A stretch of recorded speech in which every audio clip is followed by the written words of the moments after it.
In the early church, Christmas was not celebrated as a major feast. The first evidence of the church attempting to put a date on the day of Christ's birth comes from 200 AD, when theologians in Alexandria decided it was the 20th of May. By the 382nd, the church in Rome was attempting to unite the various regions and using December 25th as the universal feast day, and as so often was the case in the early church, the influence of the pagan feasts of Rome is seen, because December 25 was the festival for the birth of the sun. Saint Cyprian makes mention of this. Oh, how wonderfully acted Providence that on that day on which that son was born, Christ should be born. 9. The Nativity Scene. Everyone knows who Saint Francis is, the famed saint who had an apparent miraculous control over animals.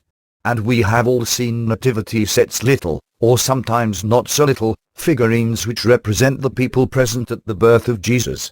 What most people don't know is that St. Francis 8. Gift giving, Christmas drinks, Christmas cards and many other Christmas traditions are not modern gifts of capitalism. The capitalism sure does love it. They actually come to us via the ancient Romans who exchanged all of those things on New Year's Day, Strenae, named after Strenia, the goddess of New Year's gifts. This was initially shunned by the church. Do not. 8. Gift set al.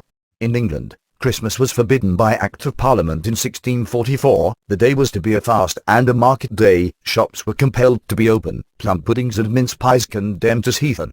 The Conservatives resisted, at Canterbury blood was shed, but after the Restoration Dissenters continued to call Yuletide Fool celebration was outlawed in Boston from 1659 to 1681. The ban by the Pilgrims was revoked in 1681 by English Governor Sir Edmund Andros. However, it was not until the mid-19th century that celebrating Christmas became fashionable in the Boston region. 6. Misconceptions. As often happens with very ancient traditions, many myths have sprung up surrounding Christmas. The most popular is that the entire nativity did not happen and is based on the pagan Mithras character, a sun god. Many aspects of Mithras' life are given as proof, but it is only in fairly recent times that this notion has been. In reality, many of the similar words were borrowed from Christianity, which was sweeping the world during the height of the Mithras cult. Mithras is often said to have had an identical birth to Christ, but in reality the pagans believed he was born on a mountain top. Furthermore, the adoring shepherds at Mithras' birth did not appear until well after the nativity of Jesus was known throughout. 5. Christmas crackers. The cracker is a small tube of cardboard with a gift inside and a strip of paper that emits a bang when pulled. You can buy very cheap crackers or very expensive. The ones above cost $1,000 US at Harrods.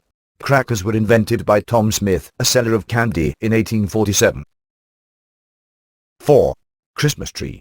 Most people have heard the tale of how Martin Luther, the famous Protestant rebel, gave the world the Christmas tree, or in some variations, candles on the Christmas tree. It is not true. The first association of trees with Christmas comes from Saint Boniface in the 7th century AD, when he chopped down a tree sacred to Theta proved to the 3. Xmas. Xmas is almost as old as the feast it refers to. The X is actually the Greek letter chi, which is the first letter of Christ's name in Greek. Xmas is every bit as religious as Christmas.